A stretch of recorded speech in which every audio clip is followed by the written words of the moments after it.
सर्वधर्मस्थापकस्त्वं सर्वधर्मस्वरूपकः आचार्याणां महाचार्यो रामकृष्णाय ते नमः। यथाग्नेर्दाहिका शक्ति रामकृष्णे स्थिता हिया सर्वविद्यास्वरूपां तां शारदां प्रणमाम्यहम्। शारदां प्रणमाम्यहम्। परतत्त्वे सदा लीनो रामकृष्ण समाज्ञया यो धर्मस्थापनरतो वीरेशं तं नमाम्यहम्। वीरेशं तं नमाम्यहम्।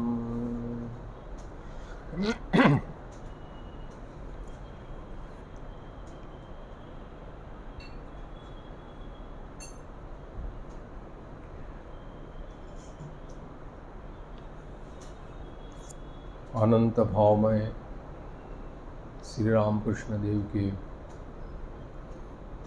लीला चरित्र में मधुर भाव की साधना की चर्चा चल रही थी।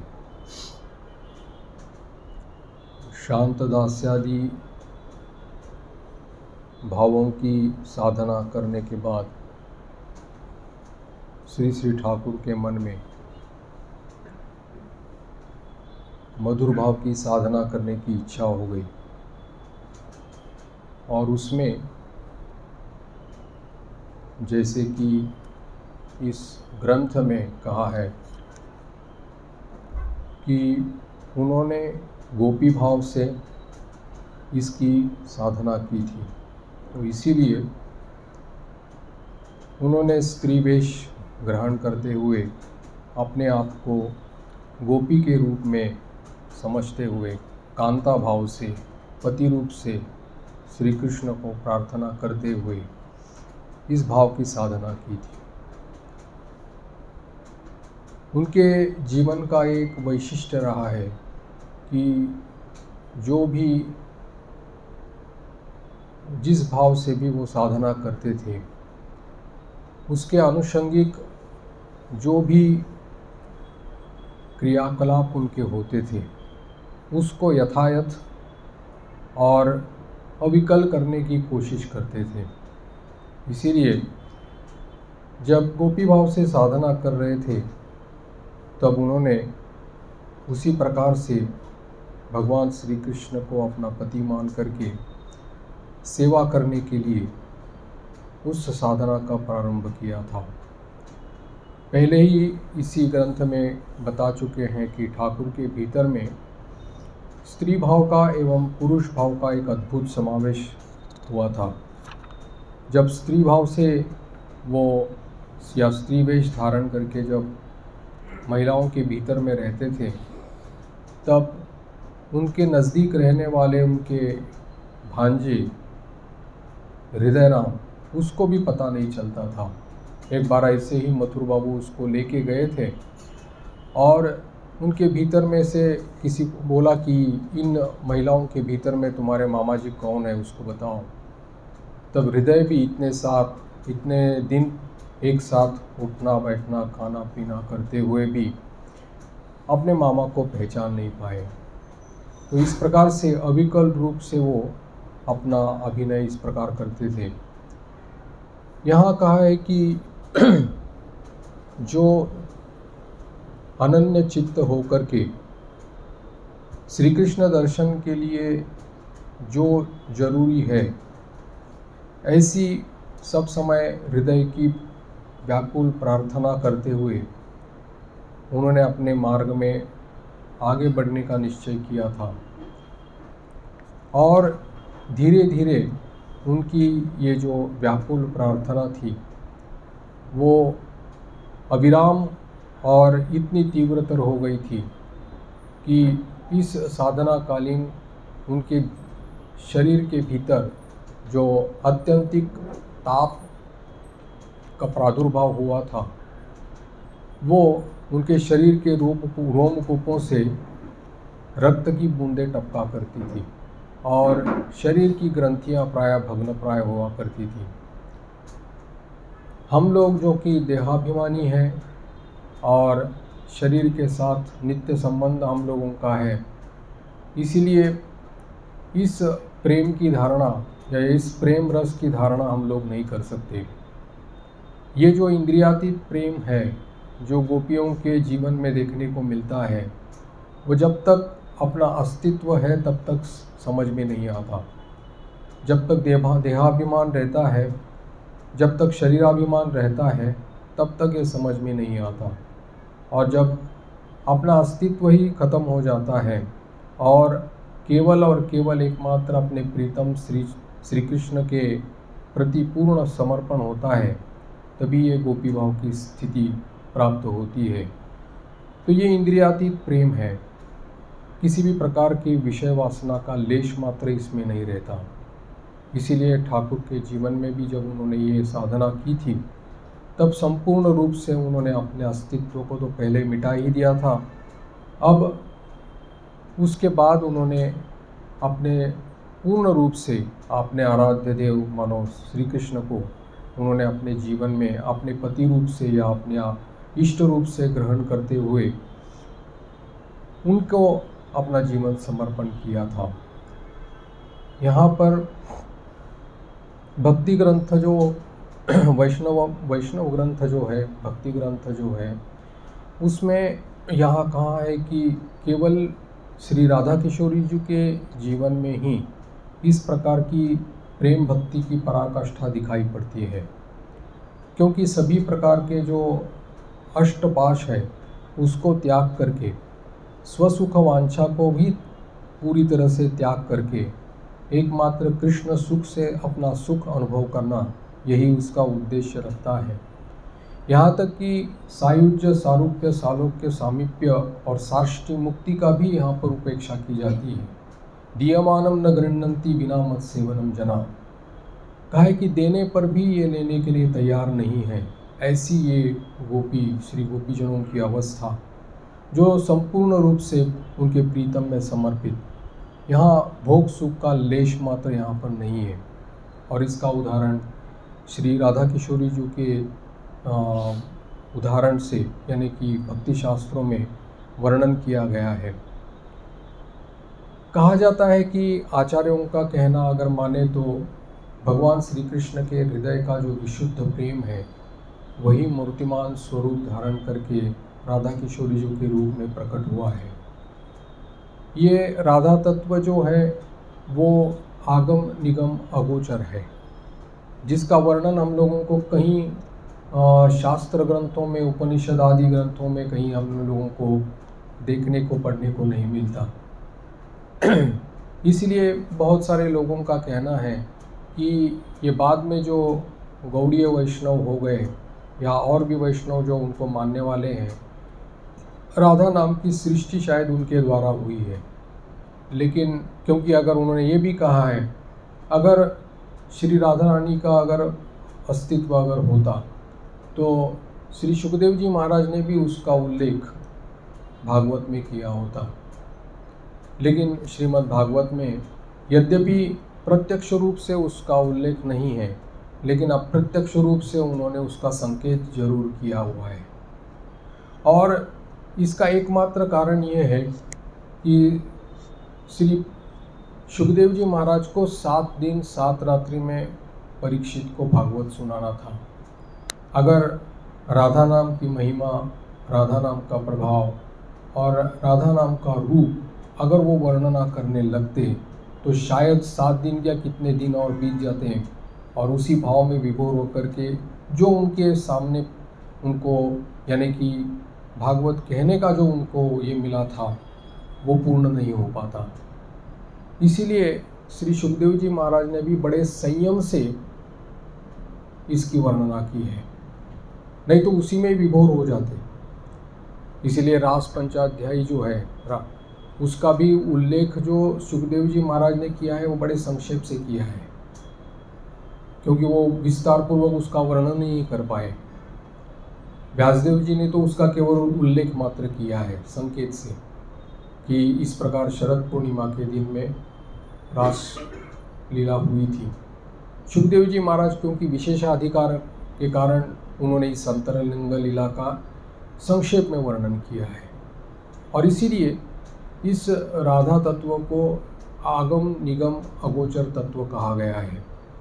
लेकिन इस तत्व को समझे बिना, इस तत्व को आत्मसात किए बिना, इस तत्व के ऊपर प्रीति लाए बिना श्री कृष्ण तत्व की भी प्राप्ति नहीं होती, वैष्णव आचार्यों का कहना है। इसलिए यहाँ पर कहा है कि अगर राधा प्रेम को फिर से प्रकट करने के लिए या उसका फिर से आविर्भाव कैसे होता है या राधा तत्व क्या है इसको समझाने के लिए बाहर में गौर वर्ण से और अंदर में कृष्ण वर्ण से प्रकट हुए थे श्री चैतन्य महाप्रभु। उनके जीवन में ही इस मधुर भाव की जो सर्वोच्च साधना है वो वहाँ पर अनुष्ठित हुई थी और उस महाभाव और प्रेम में वो प्रतिष्ठित हुए थे। ये जीता जागता ज्वलंत दृष्टांत श्री चैतन्य महाप्रभु का है, क्योंकि उनके जीवन में ही इस प्रकार के महाभाव दिखाई पड़ते हैं। ये जो वृंदावन धाम है यहाँ पर भी केवल हम लोगों को राधा का ही नाम सुनाई पड़ता है। बहुत ही यानी कि हम लोगों को कोई भी ऐसा वहाँ पर व्यक्ति नहीं मिलेगा जो जय श्री कृष्ण बोल करके बोलेगा। वहाँ केवल ही राधे राधे कह करके सभी लोग अपने आप को संबोधन करते हैं। अगर कोई श्री कृष्ण बोलता होगा तो मतलब वो बाहर से कहीं से आया है, लेकिन वो ब्रजवासी नहीं है। ब्रजवासी केवल राधा नाम की ही चर्चा करता है और वहाँ की नाम का और वहाँ की धाम का ऐसा प्रभाव है कि वो भी व्यक्ति वहाँ 2-4 दिन वहाँ रह जाए वो भी राधा राधा बोलने लगता है। वहाँ का वायुमंडल ही इतना प्रभावशाली है कि उस व्यक्ति को बलात् उस नाम का उच्चारण करने के लिए बाध्य करता है। इसलिए पूरे धाम में राधा का नाम ही चलता है, राधा के नाम की ही गूंजन चलती है। और वहीं पर यहाँ तक कि गोस्वामी तुलसीदास जी भी वहाँ पर परेशान हो गए थे, हैरान हो गए थे। बोलते हैं कि यहाँ गली का बच्चा बच्चा भी राधा का नाम करता है, कोई राम राम तक नहीं बोलता। गोस्वामी जी की कैफियत थी। तो ऐसा इस प्रकार का ये अद्भुत धाम जहाँ पर इसकी कृपा के बिना श्री कृष्ण के दर्शन नहीं होते, ऐसा जान करके श्री रामकृष्ण देव ने श्री राधा रानी के रूप में ही अपने आप को ये करना शुरू कर दिया और उसी अपना अस्तित्व पृथक न रख करके राधा रानी के चिंतन में ही उन्होंने तन्मयता प्राप्त की और उनके दर्शन उनको प्राप्त हुए थे। और उनके दर्शन प्राप्त होने के बाद में जो महाभाव के लक्षण श्री राधा किशोरी जी के जीवन में देखने को मिलते हैं, वही महाभाव के लक्षण श्री रामकृष्ण देव के जीवन में भी दिखाई पड़े थे। कहा जाता है कि जो 19 प्रकार के भाव अगर एक आधार में प्रकट होते हैं तो उसको महाभाव कहा जाता है। यह बात भक्ति शास्त्रों में कही जाती है। साधना के द्वारा मुश्किल से एक भाव में सिद्धि पाते पाते जन्म बीत जाते हैं, लेकिन यहाँ पर ठाकुर के जीवन में पूरे 19 भाव प्रकट हुए थे और उसी को ही महाभाव कहा गया है। ये कहा जाता है कि ये जो महाभाव की जो अवस्था है, यानी कि ये जो भाव है, इसका 2 श्रेणियों में भाग किया है चैतन्य देव के जो पार्षद श्री जीव गोस्वामी ने किया है। रागानुरागा भक्ति के 2 दो श्रेणी में विभक्त करके एक संबंधात्मिका और दूसरी मधुर रसात्मक की है। और संबंधात्मिका में ये शांत, दास्य, सख्य, वात्सल्य ये भाव दिए हैं, रस दिए हैं। और जो मधुर रस है उसमें ये मधुर भाव का यहाँ पर ये कहा गया है। इन चार जो ये भाव है ये क्रमशः आने वाले हैं। शांत के बाद दास्य के बाद सख्य के बाद वात्सल्य और फिर उसके बाद में सर्वोपरि मधुर भाव। इन 5 भावों में भी शांत रस को आधार स्वरूप माना गया है। ये है आधार, क्योंकि इसके ऊपर में ही फिर उसकी नींव के ऊपर में ही अलग अलग भावों की रचना हुई है। ठाकुर कहा करते थे कि शांत रस जो है वो ऋषियों का था। जैसे कहा करते थे कि ये भाव महाभाव की बात जब ठाकुर करते थे तो वचनामृत में उल्लेख है कि भक्ति पकने से भाव होता है, भाव पक्व होने से महाभाव, और महाभाव के ऊपर प्रेम है।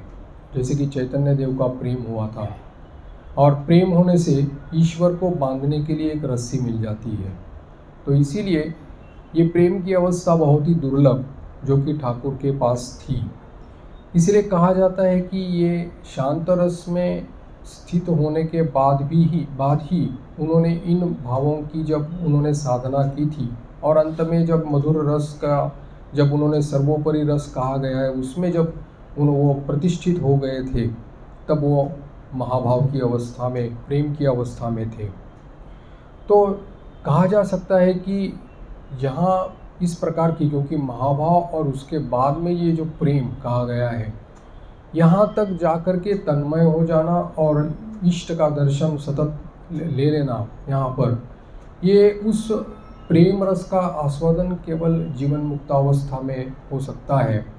इसलिए निर्विवाद है कि ठाकुर जीवन मुक्त अवस्था उस समय प्राप्त कर चुके थे।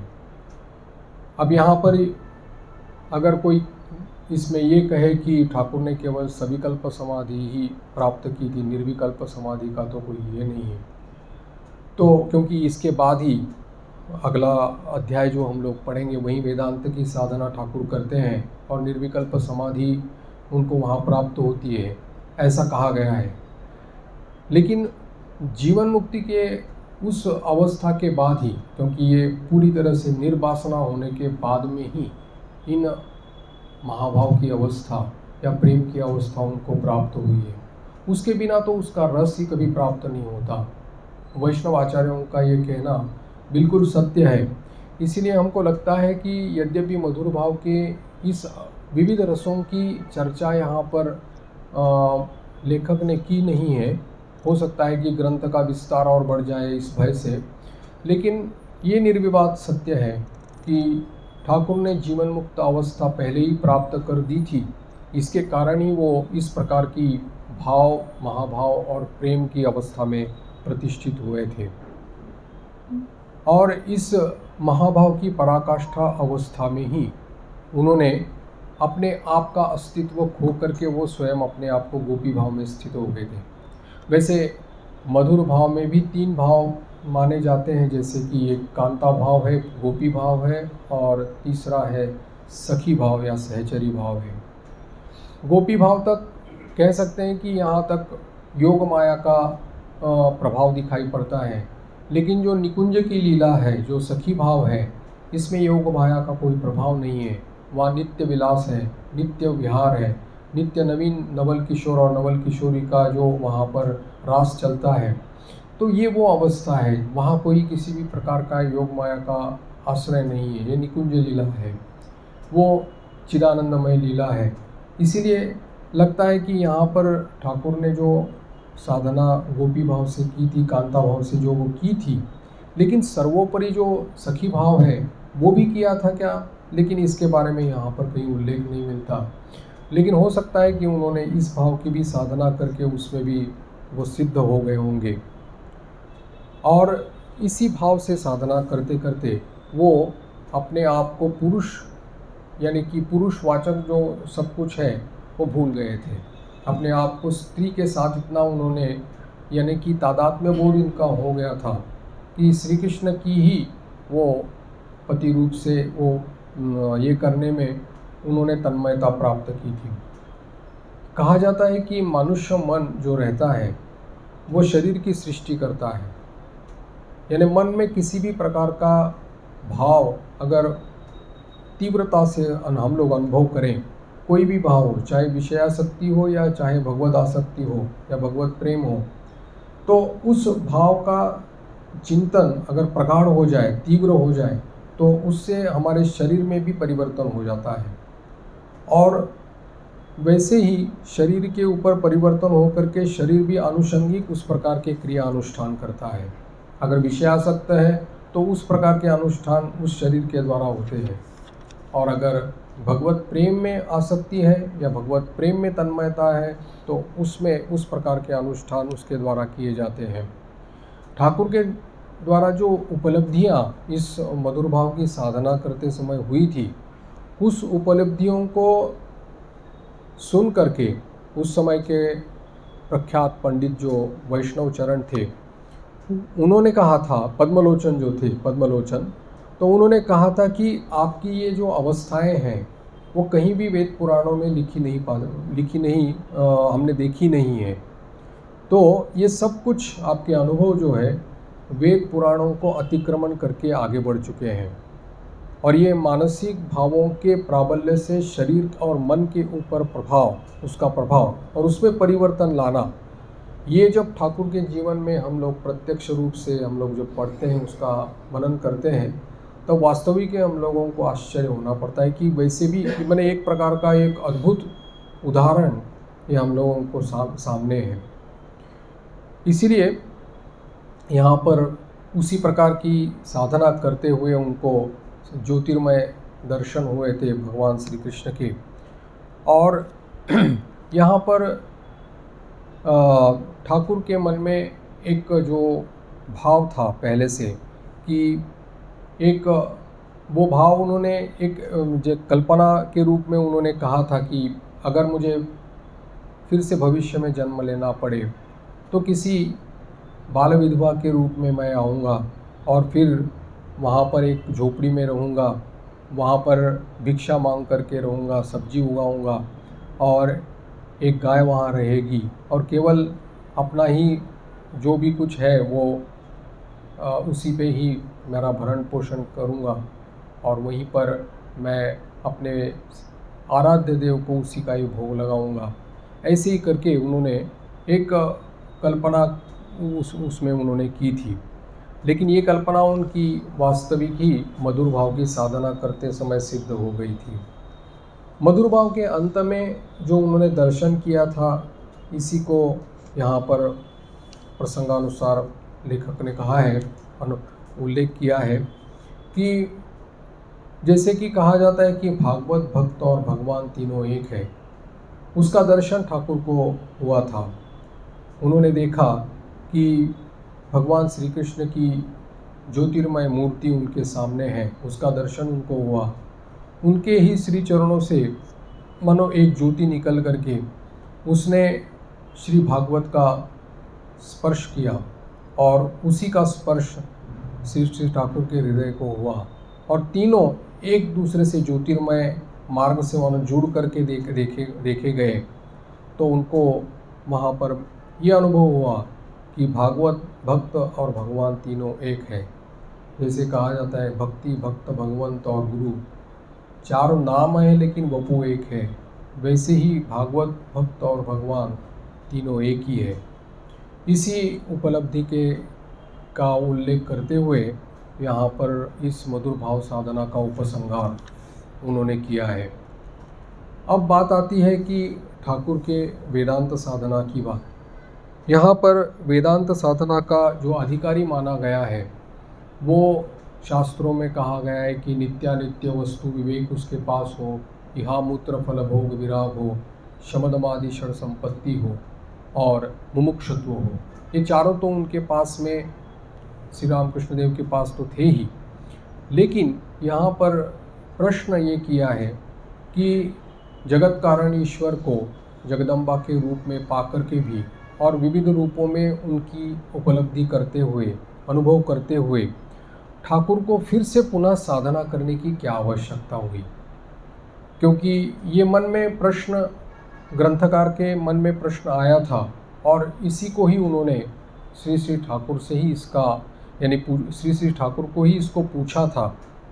तब उत्तर में उन्होंने कहा था कि जैसे कि समुद्र के किनारे कोई अगर व्यक्ति बैठा है तो उसके मन में इच्छा होती होगी कि, क्योंकि समुद्र को रत्नाकर कहा गया है, तो इसके गर्भ में कितने प्रकार के रत्न हैं उसको जाना जाए या उसको कैसे प्राप्त किया जाए, ये एक जिज्ञासा उसके मन में आ सकती है। वैसे ही श्री जगदम्बा का विविध रूपों में अनुभव करने के पश्चात भी उस रूप में कैसे भगवान को पाया जा सकता है या माँ को देखा जा सकता है, ये मन में अभिलाषा उत्पन्न होना उनके लिए स्वाभाविक था। इसीलिए वो जब भी उन्होंने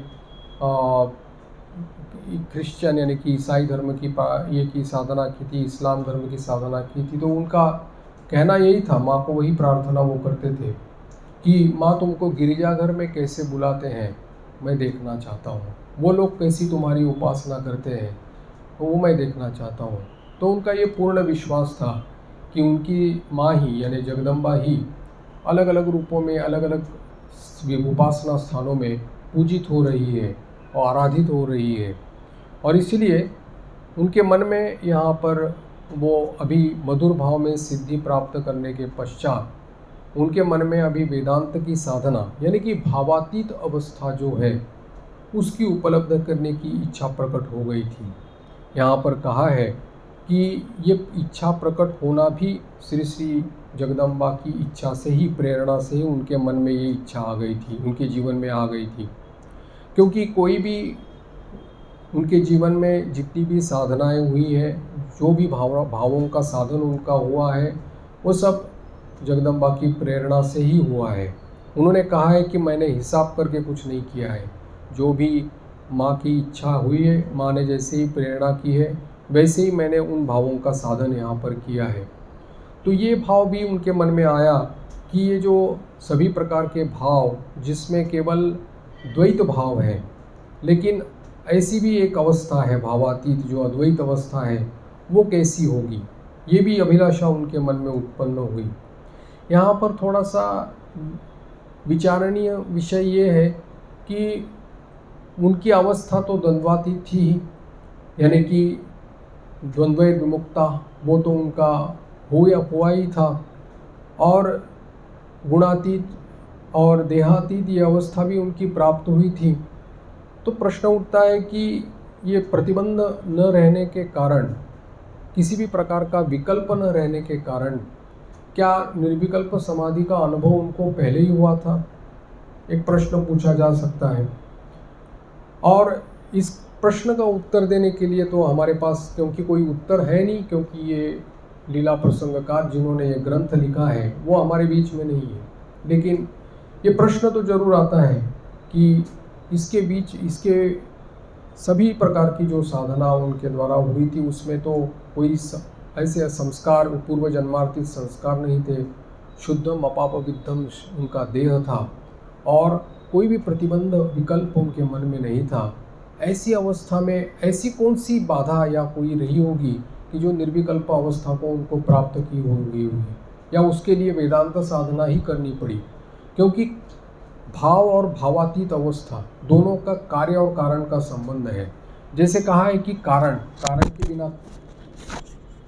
बिना कार्य नहीं होता, कारण के बिना कार्य नहीं होता, लेकिन वही कार्य फिर से कारण बन करके आता है। जैसे ठाकुर कहा करते हैं अनुलोम और विलोम, अनुलोम के द्वारा नेति नेति करके जब उस अवस्था तक पहुंचा जा सकता है, तब विलोम के द्वारा वही कहा जा सकता है कि वही अवस्था ही सभी सर्व जगह सर्वत्र है। जैसे कहा करते थे कि छत पर पहुंचने के बाद में, छत से देखने के बाद में पता चलता है कि छत जिस चीज़ का बना हुआ है उसी चीज़ की तो सीढ़ी बनी है और सब सोपान वगैरह जो है वो बने हुए हैं। तो ये अनुलोम और विलोम ये जो अवस्था है, भाव और भावातीत अवस्था जो है, वो पहुंचने में कितना देरी लगता है? लेकिन ये प्रश्न अनुत्तरित ही रह जाएगा, क्योंकि लेकिन ये भी है कि जिस अवस्था को यानी कि जो उन्होंने उस मधुर भाव की साधना में जो पराकाष्ठा उन्होंने प्राप्त की थी वो बिना जीवन मुक्ति के हो नहीं सकती। ये भी निर्विवाद है। इसीलिए यहाँ पर कहा गया है कि अब उनके मन में ये साधन करने की इच्छा प्रकट हो गई थी माँ की प्रेरणा से।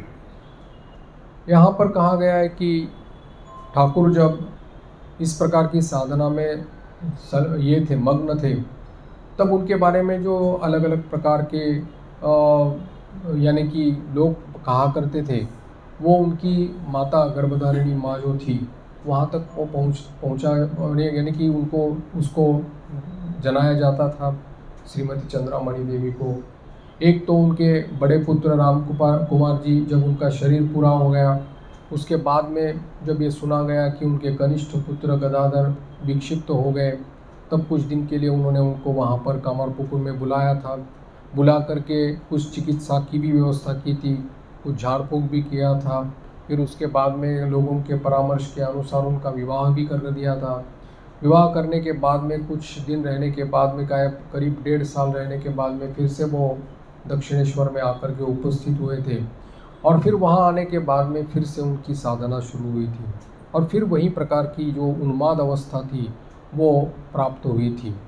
ये सब पता चलने के बाद में श्रीमती चंद्रामणि देवी ने फिर जो महादेव जी के पास उन्होंने ये किया था, धरना दिया था कि पुत्र के इस अवस्था के बारे में, तब महादेव जी का आदेश उनको प्राप्त हुआ था कि ये कोई रोग नहीं है, लेकिन ये दिव्य उन्माद उनको हुआ है, और ये किसी भी प्रकार का रोग उनको नहीं हुआ है।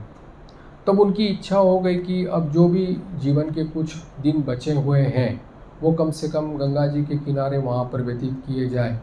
इसी इच्छा से वो श्री ठाकुर की माता श्रीमती चंद्रामणि देवी दक्षिणेश्वर में आकर के उपस्थित होती है, और वहाँ करीब उनके शरीर पूरा होने तक करीब 12 साल तक वो वहीं पर रहती है। उस अवस्था में वो यानी कि वहाँ 12 साल तक वो फिर कामरपुकुर वापस नहीं जाती। यहाँ पर कहा है कि ठाकुर की माँ जैसी थी, वो भी एकदम निर्लिप्त और निर्लोभ स्वभाव की थी, और ठाकुर के प्रति जैसी मथुर बाबू की श्रद्धा भक्ति थी, उनकी इच्छा रहती थी कि जिस तरह से हो, किसी भी तरह से हो, ठाकुर की सेवा में किसी भी प्रकार की त्रुटि नहीं रहनी चाहिए, और चाहे शारीरिक सेवा हो या और किसी भी तरह की सेवा हो। इसीलिए सब समय वो तत्पर रहते थे कि ठाकुर की सेवा किसी भी तरह से में कोई त्रुटि न हो जाए।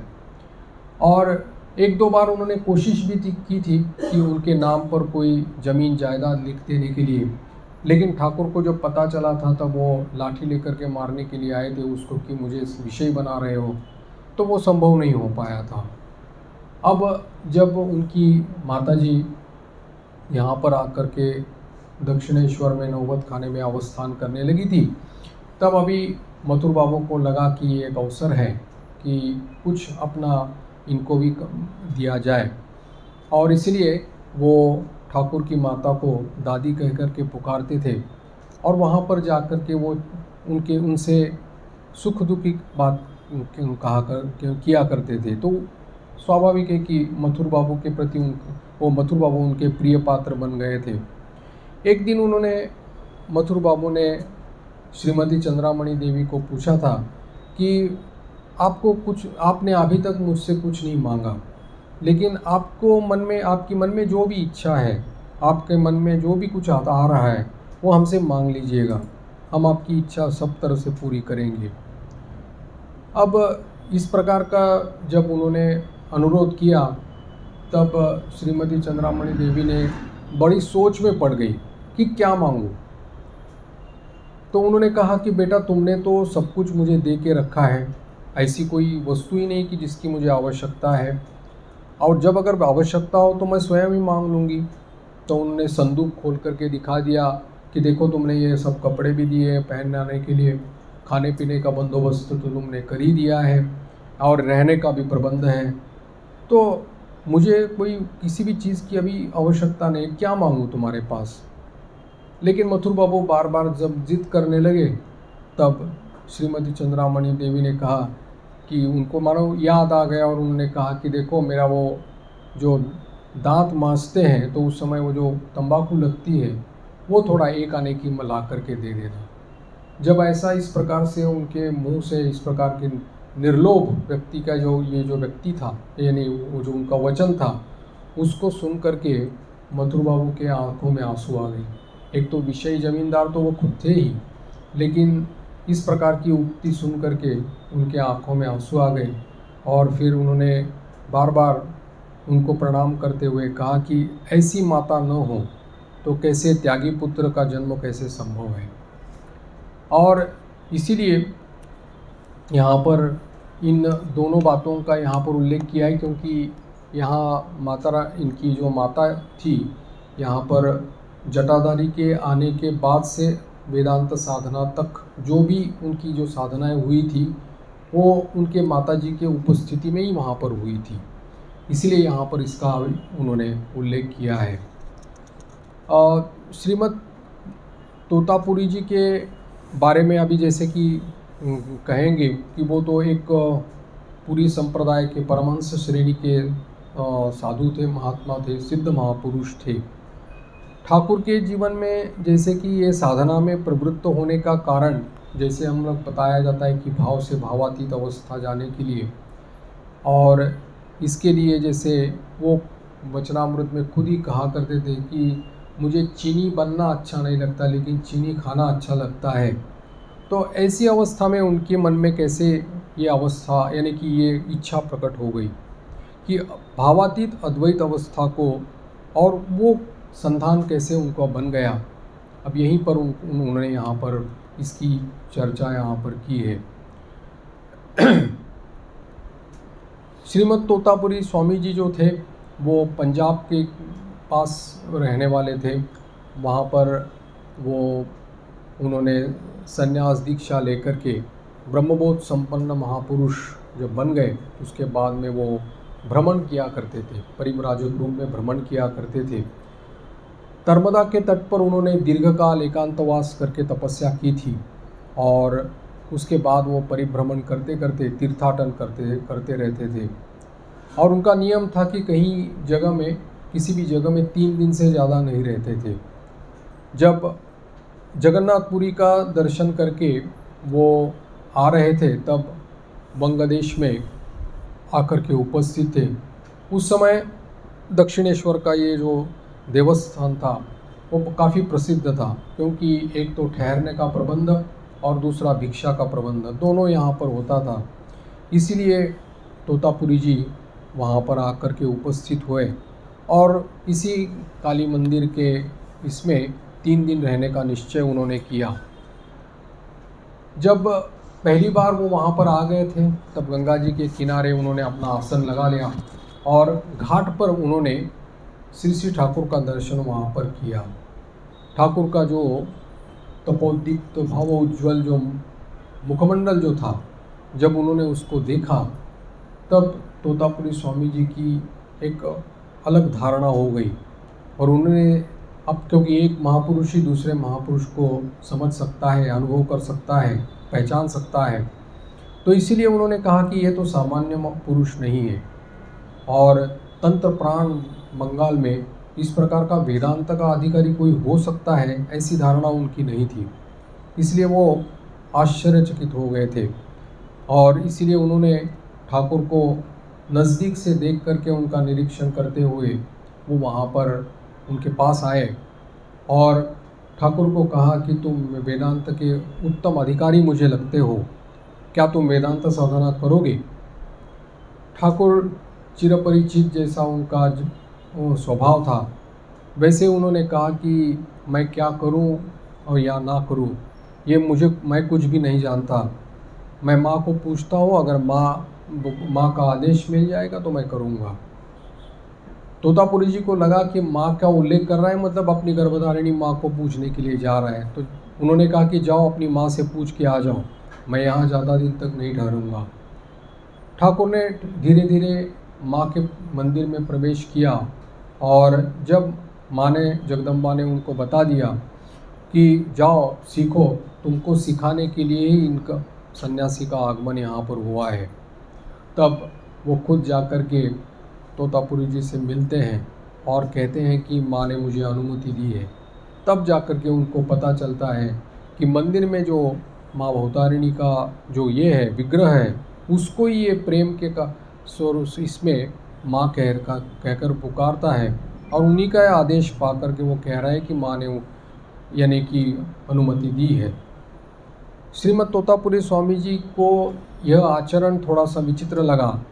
उनको लगा कि ये हो सकता है कि अल्पज्ञता के कारण या कुसंस्कार के कारण में ऐसा वो बोल रहे हैं। अभी तक इसलिए कहा उनको, क्योंकि श्रीमद तोतापुरी स्वामी जी का जो जीवन था, साधन जीवन था, उसमें भक्ति या उपासना इसका कोई स्थान नहीं था, क्योंकि वो एक आधिकारिक पुरुष थे। और उनके संप्रदाय में जैसे कि अहंग्रहोपासना होती है, यानी कि महावाक्य का श्रवण करते हुए अपने आप को केवल सभी प्रकार से नेति नेति कह करके उस भाव में या उस अवस्था में प्राप्त करना ही उनका ये रहता उद्देश्य रहता है। वैसे ही उन्होंने इस निर्गुण उपासना में उनका ये था, उनकी रुचि थी, और उसी के बल पर, यानी कि उसी निराकार साधना के बल पर ही उन्होंने इस पूरे जगत प्रपंच को माया समझ करके उसका निराकरण करते हुए उन्होंने इस ब्रह्मबोध अवस्था प्राप्त की थी। इसलिए उनको उपासना या इस प्रकार की भक्ति भाव की साधना इसके बारे में बिल्कुल पता नहीं था या रुचि भी नहीं थी, क्योंकि वो मार्ग उन्होंने अपनाया ही कभी नहीं था। तो इसलिए उनको लगा कि ये एक इसने अपने अज्ञानता के कारण, कुसंस्कार के कारण इस प्रकार से अपने इस मंदिर की विग्रहों को अपना माँ माना है। इसलिए उन्होंने कहा कि अगर तुमको ये संस्कारों से मुक्त होना है तो तुमको विधिवत संन्यास ग्रहण करना पड़ेगा।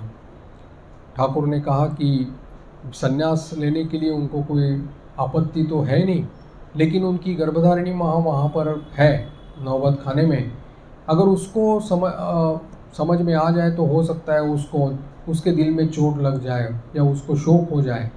इसीलिए गुप्त रूप से अगर इसकी व्यवस्था हो सकती है तो वो करने के लिए तैयार है। श्रीमद तोतापुरी जी का अभिप्राय समझ गए और उन्होंने कहा कि ठीक है, मैं शुभ मुहूर्त देख करके तुमको संन्यास दीक्षा प्रदान करूँगा।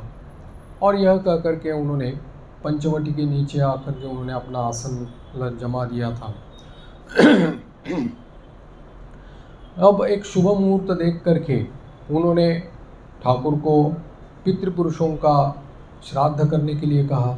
उसके बाद जैसे कि संन्यास की विधि के पहले अपना भी आत्मश्राद्ध करना पड़ता है, वैसे उन्होंने आत्मश्राद्ध भी कर दिया, पिंडदान भी कर दिया, और सभी प्रकार की भोगों की आशा को त्याग करते हुए उन्होंने ये श्राद्धादि ये जो सब कुछ अनुष्ठान थे वो संपन्न किए।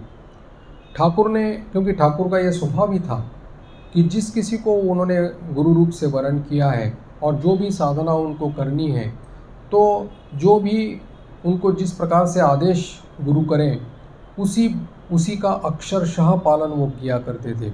इसीलिए तोतापुरी जी ने जो उनको कहा उसका भी उन्होंने वैसा ही अनुष्ठान किया। श्राद्धादि पूर्व कृत्य सब संपन्न करने के बाद में जब उनको कहा गया कि अब तुम इस कुटीर में रह कर के ही प्रतीक्षा करो, दूसरे दिन ब्राह्म मुहूर्त में वो श्रीमद तोतापुरी स्वामी जी वहाँ पर उनकी कुटीर में जा कर के उपस्थित होते हैं और फिर होमाग्नि प्रज्वलित करते हुए फिर जो गुरु परंपरा से चला आया हुआ ये जो संन्यास दीक्षा का जो ये है वो उन्होंने वहाँ पर यानी कि उनको दान करने का निश्चय किया। वहाँ पर जैसे कि कहा जाता है संन्यास ग्रहण के पहले जैसे मंत्रों का उच्चारण, आहुतियाँ ये सब जो दी जाती है, फिर उसके बाद में विरजा होम किया जाता है। इस विरजा होम में सभी आहुतियाँ दे करके यानी कि पुत्रैषणा, वित्तैषणा, दारैषणा, लोकैषणा, सर्वैषणा सभी ऐषणाओं का त्याग करते हुए और फिर अपने ही चिदाभास जो अपना स्वरूप है, ब्रह्म स्वरूप है, उसमें प्रतिष्ठित होने का निश्चय वो करते हैं और अपने ही शिखा और सूत्र को यानी कि वहाँ पर उस होमाग्नि में वहाँ पर आहुति दे करके फिर वो सभी लोगों को अभय प्रदान करते हैं। ये संन्यास की विधि है, विधिवत संन्यास जिसको कहा जाता है। और फिर उसी के समय तोतापुरी स्वामी जी ने उनको जैसे कि संन्यास की परंपरा के अनुसार कौपिन और काषाय वस्त्र उनको प्रदान किया था और नाम भी दिया था। श्री रामकृष्ण नाम जो दिया गया है वो तोतापुरी स्वामी जी ने दिया है, ऐसा कहा गया है। कहीं कहीं इसमें कहा गया है कि ये तो पहले ही नाम मथुर बाबू ने उनको दिया था, और कई जगह पे कहा गया है कि जैसे कि परिवार में 2 नाम रखने की प्रथा रहती है, उनका एक नाम तो गदाधर नाम था ही, और रामकृष्ण नाम भी रहना कोई अस्वाभाविक नहीं था, क्योंकि उनके सभी भाई लोग जो थे उन भाइयों के नाम भी राम से ही शुरू होते। जैसे उनके बड़े भाई का नाम राम कुमार, दूसरे भाई का नाम रामेश्वर, तीसरे का राम कानाई, और वो उनका उसी क्रम से रामकृष्ण होना तो कोई अस्वाभाविक नहीं था। इसलिए हो सकता है कि तोतापुरी स्वामी जी ने वही श्री रामकृष्ण नाम ही उनको वही बहाल मतलब वही रखने के लिए कहा, और यही बात का समर्थन भी स्वामी शारदानंद जी ने महाराज ने किया है। और फिर ये संन्यास प्रक्रिया यानी कि संन्यास अनुष्ठान होने के बाद में जैसे कि गुरु प्रदत्त मंत्र, जो संन्यास के मंत्र और गुरु प्रदत्त जो महावाक्य दिया जाता है, उसी का ही ध्यान करने का, उसी का ही मनन करने की विधि है। जैसे कि 4 महावाक्य हमारे शास्त्रों में कहे गए हैं, अहम ब्रह्मास्मि, प्रज्ञानम ब्रह्म, तत्वमसि या अयम आत्मा ब्रह्म। तो ये 4 महावाक्यों में से उस संप्रदाय का जो भी महावाक्य होगा वो उसको दिया जाएगा, क्योंकि श्रीमद् तोतापुरी जी पूरी संप्रदाय के थे। तो महावाक्य प्रदान करने के बाद में उन्होंने ठाकुर को कहा कि अब इस महावाक्य को अवलंबन करके तुमको अपना मन जो है निर्विकल्प बनाना पड़ेगा और उसमें एकाग्र करना पड़ेगा। इसलिए वो अभी ठाकुर का यहाँ पर कहना है कि दीक्षा प्रदान करने के बाद जैसे कि महावाक्य है, उस महावाक्यों में मग्न हो जाने के लिए, एकाग्र हो जाने के लिए तोतापुरी जी उनके पीछे पड़ गए। लेकिन वो जब भी ठाकुर वहाँ पर देखते थे कि मन तो निर्विषय हो जाता था, क्योंकि विषय उनके मन में थे ही नहीं, लेकिन जैसे ही निर्विषय हो जाता था वैसे ही उनके आँखों के सामने चिरपरिचित माँ जगदम्बा की उज्ज्वल मूर्ति उनको दिखाई पड़ती थी। तो उसको किसी भी तरह से त्याग करने की वो मतलब हो नहीं पाता था। तब उन्होंने सिद्धांत वाक्यों को सुनने के बाद भी वो मूर्ति का उज्ज्वल रूप से उनके आँखों के सामने जब दिखाई दे रही थी, तब उन्होंने कहा था कि ये मेरा मन जो है निर्विषय यानी निर्विकल्प नहीं हो पा रहा है, मैं असमर्थ हूँ। तब श्री तोतापुरी स्वामी जी ने वहाँ पर एक जो कांच का छोटा सा टुकड़ा था उसको लेकर के उनके भ्रू मध्य में वहाँ पर दबोच करके नोच करके वहाँ पर कहा था कि इस जगह अपने मन को एकाग्र करो और अपने मन को समेट लो। तब उन्होंने कहा है कि वहाँ पर भ्रू मध्य में उन्होंने अपने मन को वहाँ पर एकाग्र करके जब देखा कि माँ जगदम्बा की मूर्ति उनके सामने आ गई है, तब उन्होंने ज्ञान खड्ग के द्वारा, ये उनकी भाषा है, ठाकुर की भाषा है, उन्होंने कहा है कि ज्ञान खड्ग के द्वारा उस मूर्ति के मन ही मन उन्होंने टुकड़े कर दिए। अब किसी भी प्रकार का विकल्प न रहने के कारण अब उनका मन जो है निर्विकल्प अवस्था में चला गया और वही शांत समाधि की अवस्था उनको वहाँ पर प्राप्त हो गई। ये जब समाधिस्थ ठाकुर वहाँ पर हो गए, तब तोतापुरी जी बहुत देर तक उनके समीप में बैठे रहे। फिर बाद में उन्होंने उस कुटिया में जाकर के उनको कोई वहाँ पर बाधा न पहुँचे, इसलिए वो बाहर आकर के उसको ताला लगा दिया और बाहर में उनकी प्रतीक्षा करने लगे कि समाधि से व्युत्थान होकर के कब ठाकुर उनको पुकारे। अब वो 1 दिन चला गया, 2 दिन चले गए, 3 दिन चले गए, तो भी किसी भी प्रकार की यानी कि कोई भी यानी कि पुकार नहीं, ठाकुर ने उनको बुलाया नहीं और कोई चिन्ह भी नहीं दिखाई पड़ रहा। तो इसलिए फिर वो खुद ही अपने आप से प्रेरित होकर के उस दरवाज़ा खोल करके जब अंदर गए, तब देखा ठाकुर जैसे उनको यानी कि बैठे हुए थे उसी अवस्था में बैठे हुए हैं, शरीर में प्राण का कोई चिन्ह नहीं दिखाई पड़ रहा है, और लेकिन उनका जो श्रीमुख है प्रशांत है, गंभीर है, ज्योतिपूर्ण है, और वो बस समझ गए कि ये बाह्य जगत के लिए पूर्ण रूप से मृतप्राय हो गए हैं, और वो समझ गए कि ये उनका मन जो है ब्रह्म में लीन हो गया है। अब क्योंकि खुद समाधिवान महापुरुष होने के कारण में ठाकुर की इस अवस्था को वो पहचान गए, और उनको आश्चर्य लगा कि जिस अवस्था को प्राप्त करने के लिए मुझे 40 साल कठोर तपस्या करनी पड़ी निर्विषय रहने के लिए, ये अवस्था इसने एक दिन में प्राप्त कर दी। कि और सचमुच ही क्या ऐसे हो सकता है कि इसके लिए एक दिन में इस प्रकार से कोई निर्विकल्प अवस्था को प्राप्त कर सकता है। जब उन्होंने अलग अलग तरीके से उनकी परीक्षा की, जांच की, उनके शरीर में किसी भी प्रकार के प्राण का वहाँ पर स्पंदन दिखाई नहीं पड़ा, तब वो बिल्कुल आनंद से अधीर हो गए और चिल्लाकर बोले कि ये क्या दैवी माया है, यह तो सचमुच समाधि है, और कैसी भगवान की अद्भुत लीला है कि एक दिन के अंदर ही इन्होंने ये सब कुछ प्राप्त कर दिया, और उसमें समाधि अवस्था में वो स्थित भी हो गए। तो इसलिए उनके मन को व्युत्थान यानी कि फिर से स्वाभाविक जगत में लाने के लिए उन्होंने वैदिक मंत्रों का उच्चारण करना शुरू कर दिया, और फिर वो वहाँ पर उनके व्युत्थान होने के बाद में फिर वहाँ पर उन्होंने अद्वैत भाव की जो साधना की थी वो उन्होंने अन्य जगह पर वहाँ पर वर्णन किया है गुरु भाव में। उसका हम लोग विस्तार पूर्वक वर्णन वहाँ किया है, तो उसको देखेंगे। लेकिन कहा गया है कि लगातार 11 महीने तक श्रीमद् तोतापुरी स्वामी जी वहाँ पर रहे थे, और उसका एक कारण ये भी था कि ये गुरु शिष्य, क्योंकि ठाकुर के प्रति उनका आकर्षण इतना दुर्निर्वार था कि वो ठाकुर को छोड़कर कभी नहीं जाने का उन्होंने कभी सोचा भी नहीं, और ठाकुर की भी इच्छा थी, क्योंकि ऐसा है कि ठाकुर अवतार पुरुष थे और पूर्ण ब्रह्म भगवान होने के कारण में यद्यपि उनका शिष्यत्व ग्रहण किया है, लेकिन अपने गुरु में अपूर्णता कैसी रह जाए, इसलिए उनकी अपूर्णता को पूर्ण करने के लिए उन्होंने उनको अपने पास में अपने आकर्षण शक्ति के द्वारा वहाँ पर रखा हुआ था। और कहा जाता है कि 6 महीने तक इस पूर्ण अद्वैत की अवस्था में ठाकुर वहाँ रहे थे। साधारणतः ठाकुर का ही कहना है कि ये समाधि अवस्था अगर किसी को आ जाती है तो 21 दिन में शरीर चला जाता है, लेकिन कोई विशेष अधिकारी पुरुष रहते हैं, उनका ही शरीर आगे चलता है लोक कल्याण के लिए। वैसे ही ठाकुर इस निरंतर समाधि अवस्था में 6 महीने तक उन्होंने अवस्थान किया। किसी भी तरह से कोई ना कोई उनके पास रह कर के उनको थोड़ा बहुत दूध पिलाता था या कुछ खिलाता था, उसी से उनका शरीर धारण हुआ है।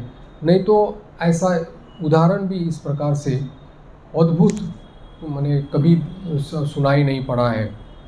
ये श्रीमद् तोतापुरी स्वामी जी जो थे वो पुरी संप्रदाय के थे, इसलिए ठाकुर भी इसी पुरी संप्रदाय के ही हैं। हमारे जैसे रामकृष्ण मिशन के सभी जो साधु हैं वो सभी हमारे पुरी संप्रदाय के ही हैं। पुरी संप्रदाय आता है श्रृंगेरी मठ के अंतर्गत आता है। जैसे शंकराचार्य ने दशनामी संप्रदाय ये किया था, उसमें 4 मठ पूर्व पश्चिम दक्षिण उत्तर में उन्होंने स्थापित किए थे, और दक्षिण में श्रृंगेरी मठ था, उत्तर में जोशी मठ है, और पूर्व में यहाँ ये पूरी धाम में है, और पश्चिम में द्वारका में ये शंकर मठ है। तो ये 4 धाम उन्होंने, ये चारों जगह पर उन्होंने शंकर मठ स्थापित किया था और ये दशनामी संप्रदाय किया था। उसमें ही पूरी संप्रदाय जो है वो हमारे श्रृंगेरी मठ के अंतर्गत आता है। सो इसलिए श्रृंगेरी हमारा गुरु स्थान हम लोग मानते हैं।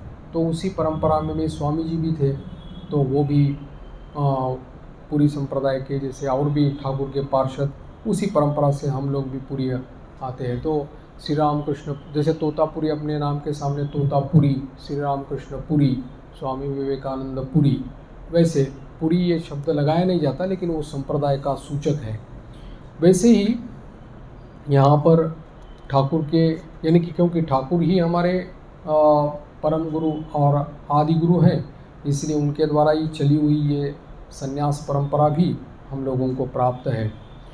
यहाँ पर इस वेदांत साधना का जो उपसंहार उन्होंने किया है वो इस अवस्था में ही उनके भीतर में जो दैवी शक्तियाँ जो प्रकट हुई थी, यानी कि इस अवस्था में, तो इस बार कहा गया है कि उनकी जो श्रीमद मथुर बाबू जो थे, उनकी द्वितीय पत्नी जो थी श्रीमती जगदम्बा दासी, एक बार बहुत ही रोग से आक्रांत हो गई थी और किसी भी प्रकार के जो उनके उपचार जो किए गए थे तो बिल्कुल काम नहीं कर रहे थे और फिर डॉक्टरों ने, वैद्यों ने जवाब दे दिया था।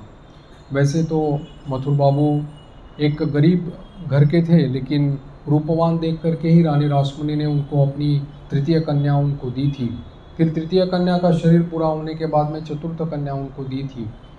जब अब उनकी इस जगदम्बा दासी का जब प्राण संकट उपस्थित हुआ, तब मथुर बाबू अपने, यानी कि उनके मन में ये आ गया कि अगर ये चला जाएगा तो फिर ठाकुर की सेवा कैसी हो जाएगी। ये मन में उनके विचार आ गया।